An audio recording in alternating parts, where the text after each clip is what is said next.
Hello guys, Zeta R10 here, and today we are going to be watching The Complete History of James the Red Engine by The Unlucky Tug. Let's get into this.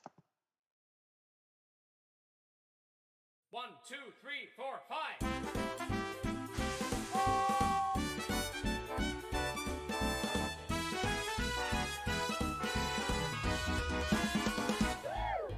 Take a look who's Already coming liking down the this. track. Make way for James, hooray for James. A shiny paint with a jet black stack.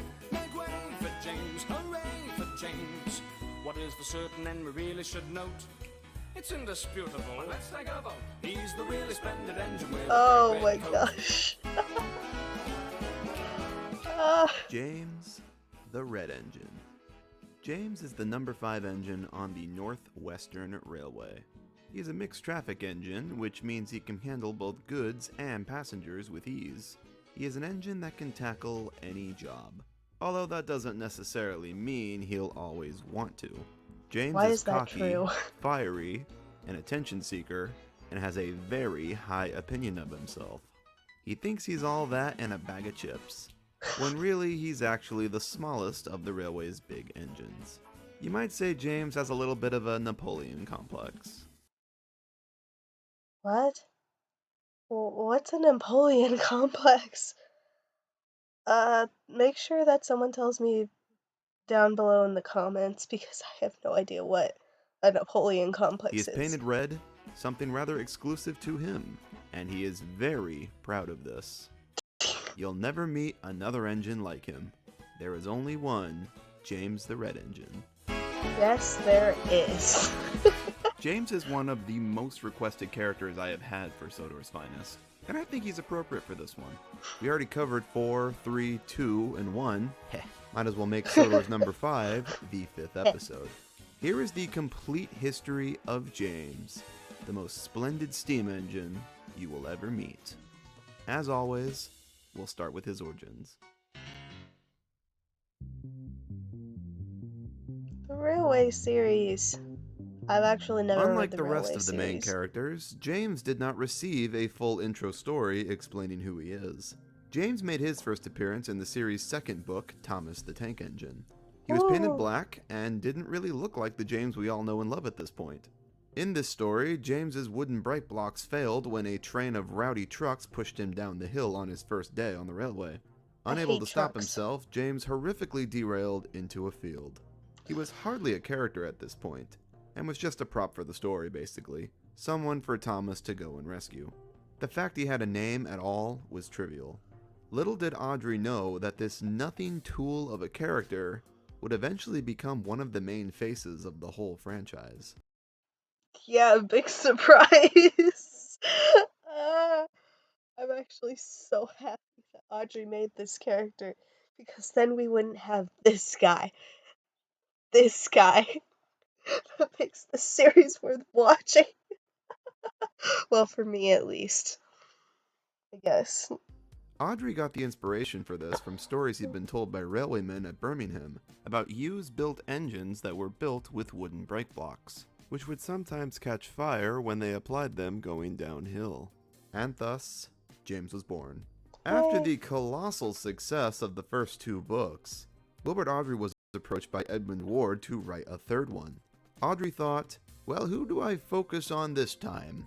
I introduced some nothing character called James in the previous book. I guess I'll do something with him. But Yay! before James could become an actual character, he needed a backstory. Backstory time! I love backstories. Like, if you got one that has a bunch of tragedy and just backstory-ish thing in general, I'm in. So I'm ready for this. Reginald Payne illustrated James as an inside cylinder mogul, aka an engine with 6 main drive wheels with inside motion, and a single set of pilot wheels at the front, which was a very rare Ooh. and unusual wheel configuration not very common in the UK. I'm not a train expert, so I have no idea what this stuff means, but it sounds super cool, so I'm gonna try and pay attention. But that's how he was drawn, and it's what Audrey had stuck with. Yay. Sticking to his initial inspiration, he decided James would stay of George Hughes' origins, and concluded he must be something from the Lancashire and Yorkshire Railway, of which Hughes Hmm. was the chief mechanical engineer of. He was officially labeled a Class 28 060 steam engine, however, was an experimental one, with larger drive wheels, an extended footplate, and a front pony truck added, in an attempt to fix the 28's front heavy issues when traveling at high speeds. Ooh, an experimental. Wow. Super cool. I did not know that, and I'm actually really The impressed. experiment did not produce the results as desired, and James was eventually sold off to the Northwestern Railway after grouping. He arrived For on good Sodor in reasons. 1925, still in his black livery, and crashed on his very first day. Yikes. After his Yikes, crash, indeed. James was repaired and fitted with actual brakes. And in one of Audrey's most genius moves ever, he decided to make him red to stand out among all the others, who With were all gold still blue at stripes. this Don't time. forget the gold In stripes. canon, the reason he's red was because the fat director had him painted in a bright new color to make him feel better after his accident. He returned to work in red later that year and has consistently stayed that way ever since. Why does James look like a female in that one frame? Why? Why was he drawn like that? James, in the guise that we know him, made his debut in the series' third installment, James the Red Engine, his spot. Notice how it says the Reverend W. Audrey. Does it have to be specific? Spotlight book. That It should specific? be noted that this is Audrey's least favorite book of the series, as he said he was rushed to finish it to meet a deadline, and was What are these faces? What are these faces? Oh, oh my gosh.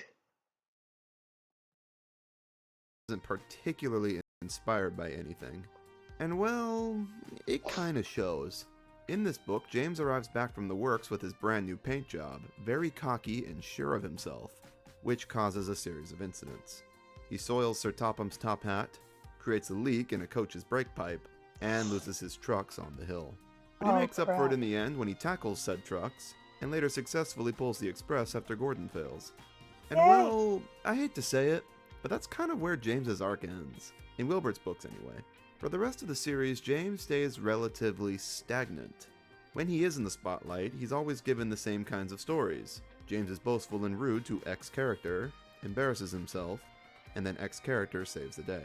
I'm gonna make a pretty bold claim here that I think a lot of people are probably going to disagree with, but here goes. I think James is the weakest of the famous 8 engines in the books. Well, you're not offending me because I haven't read the book, so just don't worry. You're not offending me. He's a fun character, of course, and I love him. But in terms of backstory and character journey, I feel like James hardly goes anywhere and has little impact on the overall plot of the Railway series. Oh, Let's he's compare crying in James's the arc shed. to the That's rest of the sad. characters. Edward, one of the first engines on the railway, gets replaced by newer engines and is eventually forgotten about. He frequently has to prove himself to the others that he's still capable, and eventually makes a grand exploit that proves he is indispensable once and for all, and the engines all Yay. forever respect him after that. Henry was dealt a bad hand from the very start and was always on the cusp of being sent away. The weakest and most pathetic of all the engines at the beginning, and over the course of the series becomes the fleet's biggest Chad. Gordon arrived a hot shot and was the newest thing in steam traction at the time. Grows old as the series goes on and becomes humbled by life events. Ends his arc by humbly accepting his fate and giving his job to the next newest engine waiting in line. Yay. Thomas, a cocky shithead that is very full of himself. He longs to pull trains and has several obstacles to conquer before he can do so. He works hard for several months and finally proves just how mature he's become when he rescues a fellow engine. He gets Yay. promoted from station pilot to running his own branch line. James, a cocky shithead that is very full of himself. He longs to pull trains What's with the cocky shithead bit? Like, why? Why is that necessary? and has several obstacles to conquer before he can do so. He works hard for several months and finally proves Oh, himself. crap. Oh. James's arc was basically just Thomas. Hold on. Yeah, I'll hear about James's arc in a second. I need to go get the charger.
Hey guys, I'm back. Hold on a second. Skin. Here we go. Boop. Again. Like it's the same idea. Underdog that is overly confident and only humbled after a series of incidents, and then proves himself when another engine fails and he comes to the rescue. Don't you dare compare James to Thomas. They are nothing alike. Nothing. And I mean nothing. Like, I mean, yeah, they were underdogs and they did have to prove themselves over time, but they are completely different. Thomas is cheeky, James is prideful and egotistical, and Thomas is just cheeky and rude. That's it. Not exactly the most inspired, and I attribute that to Audrey being rushed when he wrote the third book. It's pretty obvious to me why this is his least He's favorite of the series. racist. So does James having a pretty nothing arc make him a bad character? Absolutely not. Not every character needs to be fully fleshed out and have depth, but I think it's at least worth addressing that James is lacking compared to the others. However, I would not say James isn't important. He does contribute significantly to the journeys of each of the characters I just went over. He's a constant figure in all of them. He's the engine that Edward rescues in Old Iron. He's the one that vocalizes to the audience Henry's disposition in Cole. He's the one that Gordon consistently belittles toward the beginning, and then later helps out starting the beginning of his character shift. And he's the one that Thomas rescued, which led to him getting his branch line. While James may not have a strong arc himself, he is a significant figure in everyone else's. Something else I love that Audrey played with was James's dynamic with Toby, which only appears a couple times and is only in Wilbert's books, but I love it. James is a very cocky character, very overconfident, and will always go over the top unless someone stops him. Toby's character is a perfect contrast to that. Toby is a wise old grandpa that doesn't give a shit. Whereas someone like Edward would probably try to talk sense into James, Toby is the type to just smirk and nod and let the idiot make a fool of himself because he just doesn't care. You know, little Toby, I'm an important engine now. Everybody knows it. They come in crowds to see me flash by. Says you. A perfect character combo. Says and you. one I wish the books had played with more. Toby is such a mood in the books, I really look forward to doing a video on him. I mentioned this in the Henry video before, but something Chris liked to play with in his books was Henry and James's rivalry. They're treated both as second best to Gordon, and often argue and end up trampling over each other. This dynamic shows up a number of times, and are some of Chris's best stories in my opinion. It's overall handled pretty half-baked, but something Chris also attempted to tackle was James's prejudice against diesels, which I still don't understand that concept. Like, funnily why? enough, was sort of set up by Wilbert in his books. After Diesel gets sent away, James brags to Duncan that he was the one that got him sent packing. When Of Boko course he arrives, did. James is the one that snuffs him right away. This prejudice isn't really touched on again until Chris took over. Chris's second book, James and the Diesel Engines, attempted to continue this story arc. Did it actually do it well? Not really. In this book, there is a story about a snooty diesel that visits the railway, and has no connection to James. James says diesels are weird in the second story, and then crashes into a signal. The third How weird is that? You just say that diesels are just weird, and then the only thing that's being weird in the scenario is you just crashing into a signal, James. What the heck? third story is a James and Henry story that has nothing to do with diesels. Okay, why is this here? And the last story is James breaking down and a diesel rescues him. And only after talking Aw. to the diesel on the way to the works does James decide that they're actually alright. This story, called Deep Freeze, is so half-baked, I'm sorry.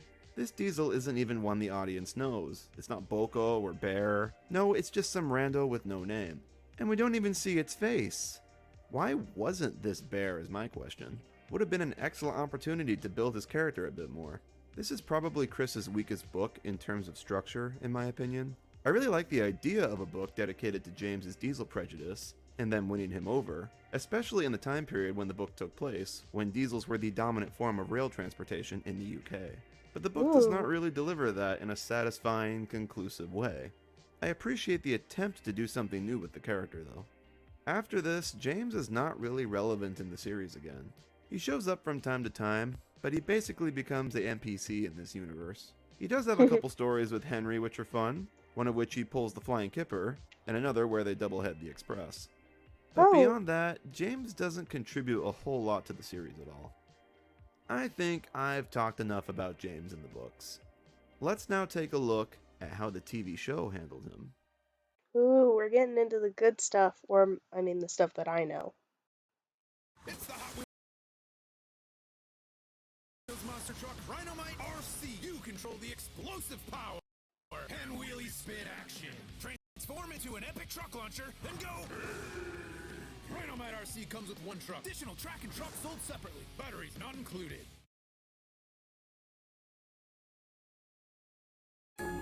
This year, take the time to melt into your holiday moments with Lindor.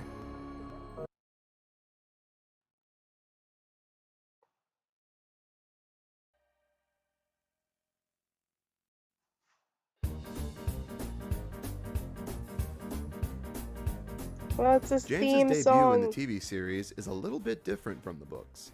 While in the books, James was a new engine when he had his famous crash, in the TV show it's sort of implied James was already on the railway for some time. He appears frequently in the background of the first few episodes, always in the sheds, at the big station, teasing Thomas, or just passing by with trains. It was also always red in the show, and always the number 5. It is mentioned that he had his accident on his first day. He could well remember that dreadful accident on his first day. But the rest of the episodes contradict this, so I'm just going to ignore that. In the episode Thomas and the Breakdown Train, we learn James's name and he has his famous crash. Thomas rescues him, and after a time at the works, James returns ready to prove himself again. The first 2 seasons play out exactly like the books. James's episodes are pulled straight from the pages. He loses his trucks on the hill, he pulls the express when Gordon fails, he goes on strike with the big engines, he crashes into tar tankers, he runs away without his driver, his goods train gets demolished by Douglas. While James started to fade away in the books around this point, he was prominently pushed into the foreground as the show continued, and they started writing more original stories for him, pairing him more often with characters that he didn't really associate that much in the books with, like Percy and Thomas. From season 3 onwards, a very minor change occurred, and it's something that ultimately changed how James is defined as a character for the rest of the entire series. James becomes very proud of his red paint. He's proud of his smart red paint, and so is his driver. You look as bright and cheerful as my red paint. He liked to show off his smart red paint and was determined to be as fast as Gordon. And this becomes an absolute staple of his character for the rest of the entire show. It's something so integral to his character that I bet a lot of you watching didn't even realize this was a season 3 thing, huh? I didn't. James was never outwardly proud of his red paint in the books. He talked kind of highly about it when Toby asked him about it once. And he was worried he might get painted blue like everyone else if he acted up at one point. But that's about it, really. In the show from season 3 onwards, James is very proud to be red and makes sure everyone knows it. Look at me. I mentioned in the intro that James can be described as having a bit of a Napoleon complex, which I think is something more exclusive to the model series than anything. And it is ever so prevalent when James and Gordon are paired up.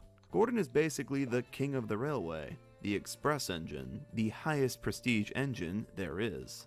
James has a huge ego and an incredibly high opinion of himself, so he sees himself as also an important express engine, right up there with Gordon, his equal in his eyes, only for Gordon to stomp on him and push him back down to reality. Gordon very clearly just tolerates James. He doesn't see him as an equal, and only really treats him as such when he needs him to stand with him on something. I really enjoy this dynamic, it's very comedic. In season 3, James blatantly lies and willingly puts himself into a pickle just to seem impressive to Gordon. But Sir Topham Hatt has plans for me. What plans? Wait and see. Oh dear, he thought. Now what'll I do? Everyone says You don't even have a plan, James. If you don't have a plan, then don't say you have a plan, okay? It's no joke for James is a boring episode, but I disagree wholeheartedly. It's a very strong character episode in my opinion. Later on in the I like same all season, the Gordon pities episodes. James and gives him horrible advice that just lands James in more trouble at the end of the episode. In season 7, Gordon decides to knock James down a peg when James gets a spotlight job and won't shut up about it. The Gordon and James episodes are so fun because in all of them, James never wins and Gordon always comes out on top. No matter how hard James tries, he'll just never be on Gordon's level. So why does James continue to act this way despite never winning? My take on it is that he's simply in denial of who he is. He's a medium-sized mixed traffic engine, but wants the prestige of being a big celebrity express engine like Gordon. I That's should not love to good. pull the express and go flying along the line. So That's not healthy to be in denial of who you are. Like, it's like James wants to be someone, like, better. Like, James, you're already good enough. Like, can't you just accept that? Like, you don't need to be this better version of yourself. You need to be who you are and stick with that, okay? he subconsciously idolizes the guy, although he'd never admit it.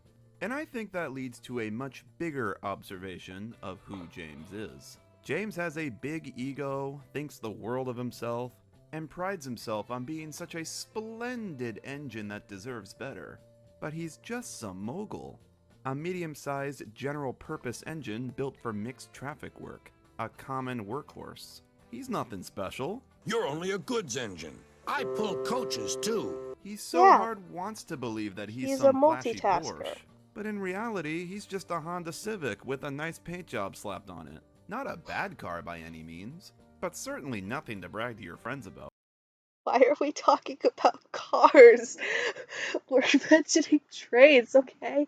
We're mentioning anthropomorphic trains. We're not talking about cars right now. It's obvious to everyone else who James is, except himself. Something very exclusive to the TV series is Thomas and James's dynamic. I mean, think about it. Thomas and James barely interact in the books. Thomas left for his branch line because he rescued James. So by the time James was an established character, Thomas had already left the yard.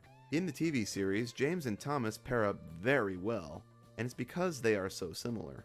When Thomas actually is in character, he's also a hothead, impatient, and not very bright.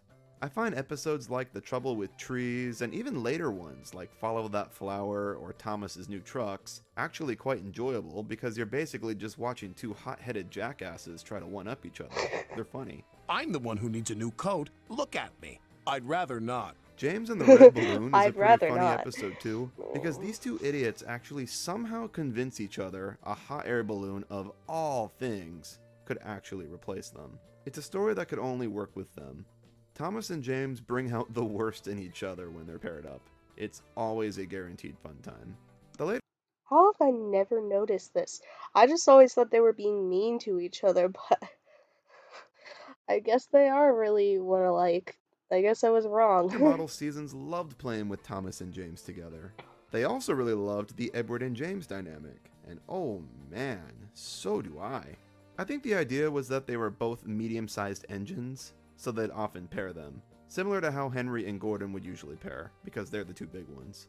Most of these types of episodes follow a similar structure to Old Iron. James thinks he's better than Edward and heeds his advice, only to make a fool of himself. Season 10 turned this dynamic on its head in the episode James the Second Best, where everyone pretty unanimously agreed that second best. Edward was better, and deserved to be on a poster for the railway. So throughout this episode, James strives to prove that he is better than Edward, not because he thinks Edward is useless as per usual, but because he feels emasculated by him, and the results are hilarious. A surprisingly strong and pretty unique episode for this era. I like this one a lot. And after the events of this one, James is never rude to Edward again, and they seem to work together as equal partners. I really love that. I can't think of a single model series episode where James is really ever out of character. Like, the only one that comes to mind is that incredibly boring circus train one from season 8 where he's weirdly helpful and kind. But like, Ew. that episode is so nothing anyway that it doesn't really offend. Random side note, I rewatched this one recently, and what the hell? Why is Toad the brake van of the circus train? That's just weird. Why'd they do that? The word I would use to This describe is James weird. in Why the they model do that? series is consistent. James is consistent. And I I think that's agree. why he is so many people's favorite character. There's never any doubt of who James is. Not like Edward, where he switches between a respectable old man with experience and a pathetic virgin. Or Percy, Hey! who just got dumber and dumber over time. The railway inspector arrives today, Sir Topham Hatt said. What's a railway testicles? Percy asked.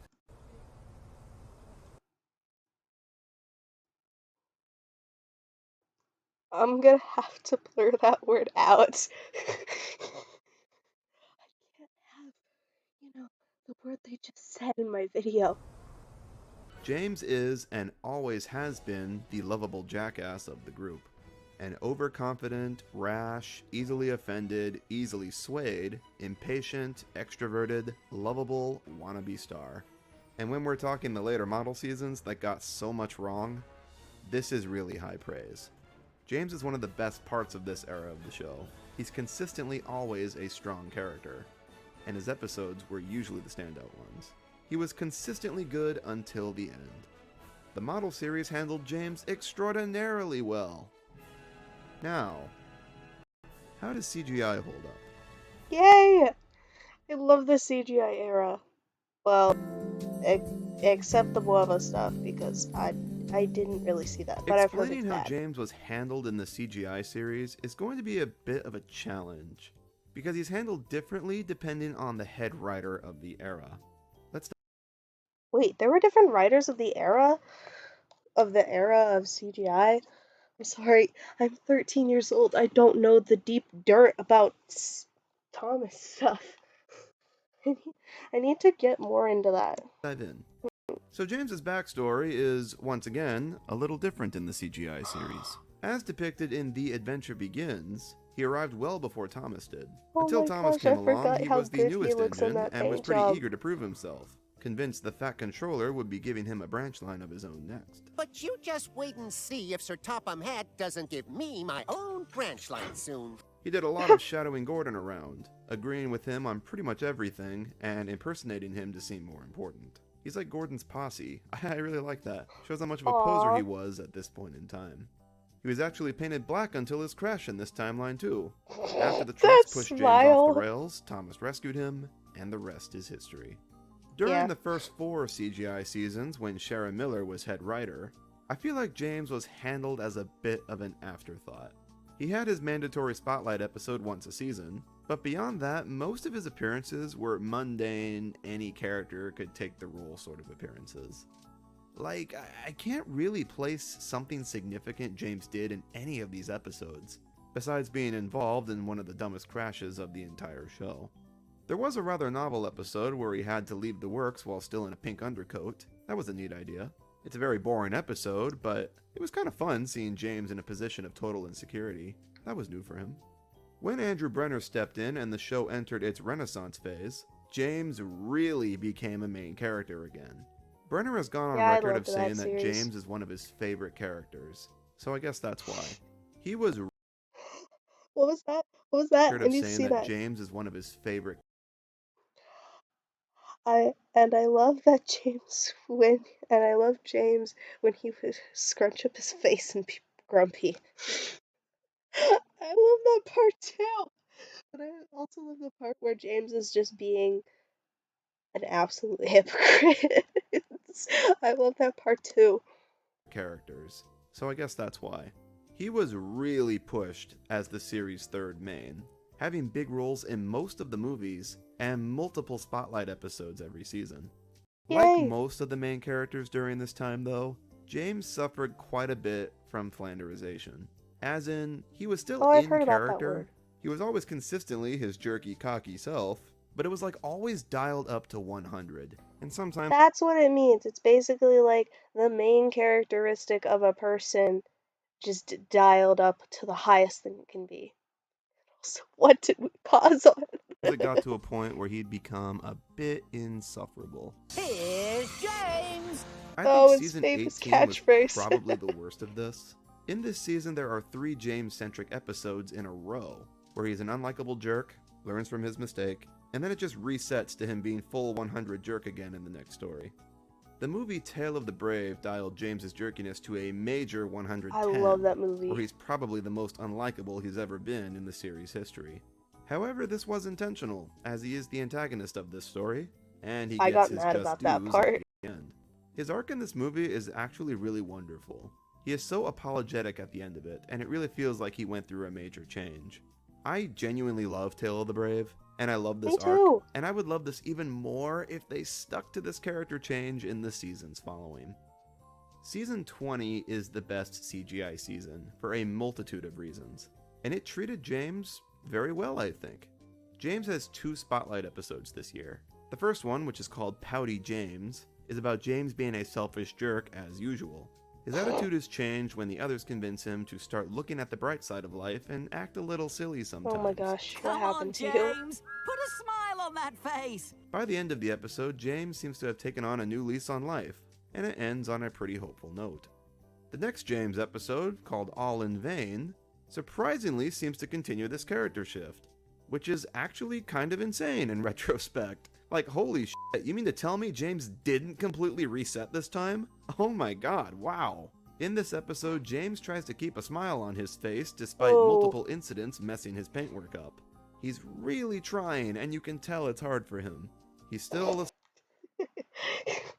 You can tell it's hard for him, and then he does the little eye twitch. Yeah, it's definitely hard for him. same old James, though, and he stresses so much over an imperfection on his paintwork that it becomes his ultimate undoing.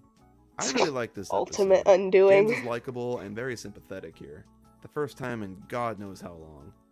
This little arc come on, James had this I've season, always been while simping seemingly for him, kinda like, mundane, whenever was he's actually been quite nice. funny. It's just a and pity just, it totally like, reset when I've the just next always season been a started. simp for James. It's times like this where I get frustrated at this era of Thomas for being a status quo show. Like, yeah, I know it's a kid's show, and I'm not expecting gravity-defying art house character arcs or anything. But for this era of the show where continuity was such a priority, where they love to world build and continue to expand the railway and create these new locations and histories, the characters frustratingly stay static. They learn lessons and show signs of changing, only to reset when the next season starts. Hell, in some cases, they reset when the very next episode starts. If you're going to attempt a story arc where a character changes drastically, could you maybe stick to it? It is absolutely my biggest gripe with the Brenner seasons. In season 21, James crashed into Tidmouth Sheds, which kickstarted a story arc that wrote Edward off the show and led into the Big World Big Adventures reboot. Thanks for that, James. So it's James's fault that this whole era existed. No, I'm just kidding. It was the writer's fault. The Boba seasons just kind of forgot James existed. He appears throughout them, but he didn't really have any spotlight roles. There was one episode that continued the Shed Crash story arc from the previous season. That was kind of neat. I like that one. But other than that, James doesn't really do anything. He imagined being a superhero once, Never fear! Rail Rocket is here! and then the show ended. What was James that? in CGI definitely. What was that? What was that right there?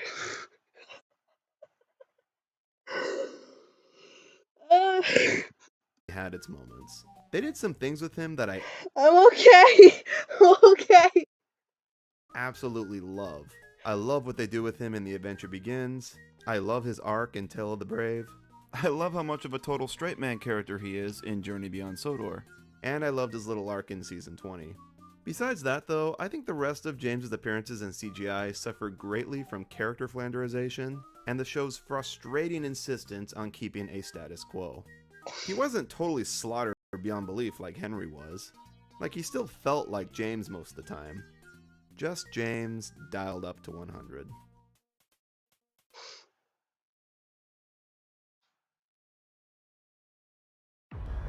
After a very long time.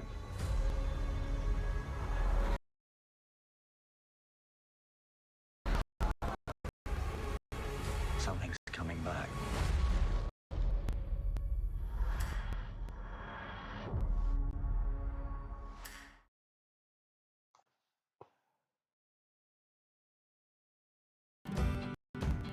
We only feed and recommend Purina Pro Plan. Bloodhounds grow.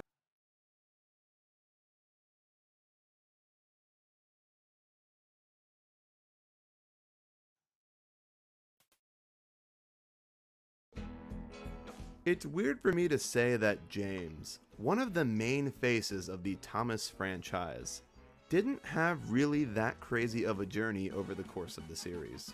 He was very much the same pretty much throughout the whole That's in run, your but he was opinion. a consistent character. And that's high praise for most of the characters on this show, who for the most part vary greatly depending on the era. The Railway series, the Model series, and the CGI series are all very different. But they do have one thing in common, and that's how consistently James was written in all of them. If I had to choose one though, it'd have to be Model series. The number of character dynamics and unique stories the Model series played with James is really unmatched. A mere reflection with Thomas, an unwitting peer and eventual partner with Edward, second best to Gordon, a victim to Toby's enabling, and silly hijinks with Percy. James has some of the most fun character pairings in the whole show. James is always at his best when he has someone to bounce off of. It doesn't matter who it is. He's fun with everyone. And I think that, alongside his very consistent personality, is what makes him such a standout character in the show. He's just fun. James is just a fun character. One He the show is. simply could not be without. That is Thomas and true. Friends just wouldn't be whole without our one and only James. So true.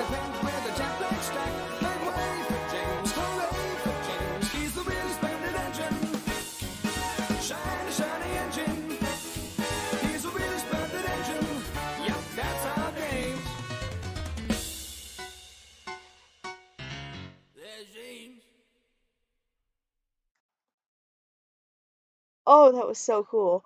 I loved that. I loved every single moment of that. Well, guys, if you enjoyed this video, make sure to leave a like down below. And if you want to see more from me, go check out my channel and tippy tap the subscribe button. And I'll see you in my next video. Zeta out.